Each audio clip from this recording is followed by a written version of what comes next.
Hello, വെക്കേഷനൊക്കെ ആയിട്ട് നല്ല മീൽസും സീ ഫുഡ്സും നെയ്ച്ചോറും ബീഫൊക്കെ ഇടുന്ന ഒരു കടയ്ക്ക് വിട്ടാലോ? അതും നല്ല പുഴയുടെ സൈഡിലൊക്കെ ഇരുന്ന് നമുക്ക് ഫുഡ് കഴിക്കാം. അപ്പൊ ഞങ്ങളെല്ലാരും കൂടി ഇങ്ങോട്ട് ഇന്നത്തെ ഫുഡ് അടി അവിടെ ആക്കാന്ന് വിചാരിച്ചു. ഞങ്ങളെല്ലാരും ഇവിടുത്തെ ഫുഡിന്റെ ടേസ്റ്റിനെ പറ്റി പറഞ്ഞ് എക്സ്പീരിയൻസ് ചെയ്യാൻ വേണ്ടി വന്നവരാണ്. ആദ്യം തന്നെ അങ്ങനെ എല്ലാവരും ഫുഡ് കഴിക്കാനിരുന്നു. ഞങ്ങളെ കൂട്ടത്തിൽ 2 പേര് നെയ്ച്ചോറും ബീഫും ബാക്കിയുള്ള ഒരു മീൽസും കേട്ടാ പറഞ്ഞത്. അവിടുത്തെ ബീഫ് കറി നെയ്ച്ചോറിന്റെ പുറത്തേക്ക് കൊട്ടിയപ്പോ തന്നെ ഉണ്ടല്ലോ, വാവും. അപ്പൊ തന്നെ അവിടുത്തെ സ്പെഷ്യൽ ആയിട്ടുള്ള കക്ക റോസ്റ്റും കൂന്തളും ചെമ്മീനും ഞണ്ടും കൂടുതൽ മുളകിട്ട് വെച്ചതും നല്ല ബീഫ് ഫ്രൈയും ഇതിനെല്ലാം അടുത്തുനിന്നായിട്ട് ഞങ്ങൾ മേശയും വെച്ച്. അപ്പൊ തന്നെ നമ്മുടെ ടേബിളും മനസ്സ് ഒരുമിച്ച് നിറഞ്ഞു. അങ്ങനെ ഞാൻ വാങ്ങിയ നെയ്ച്ചോറും ബീഫും പരിപ്പുരയും കൂട്ടി ഞാൻ ടേസ്റ്റ് ചെയ്ത് നോക്കിയിട്ടാ. സത്യം പറയാല ഗൈസ്, ഇപ്പോഴത്തൊന്നും ഞാൻ ഇത്ര ടേസ്റ്റുള്ള നെയ്ച്ചോറും ബീഫും കഴിച്ചിട്ടില്ല.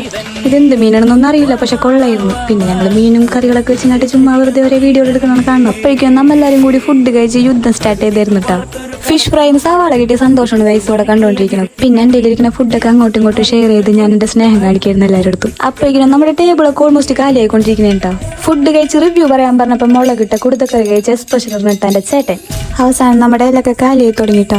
കുഴിമന്തിയും ബിരിയാണിയൊക്കെ മാറ്റി വെച്ചിട്ട് ഇതുപോലെ വെറൈറ്റി ഫുഡ് ടേസ്റ്റ് ആവുന്നുണ്ടെങ്കിൽ നമ്മുടെ കൊടുങ്ങല്ലൂരുള്ള എവറ ഫുഡ് വില്ലേജ് നിങ്ങൾക്ക് ബെസ്റ്റ് ഓപ്ഷൻ ആയിരിക്കും. അപ്പോൾ ഇവരുടെ കറക്റ്റ് ലൊക്കേഷൻ വരുന്നത് കൊടുങ്ങല്ലൂരിൽ നിന്ന് തൃശ്ശൂർക്ക് പോണ റൂട്ടിൽ പുല്ലുറ്റി പാലത്തിന് തൊട്ട് മുന്നിൽ ലെഫ്റ്റ് സൈഡിലായിട്ടാണ് ലൊക്കേഷൻ വരുന്നത്. അപ്പോൾ എല്ലാവരും പോയി ട്രൈ ചെയ്ത് നോക്കണേ. ബൈ.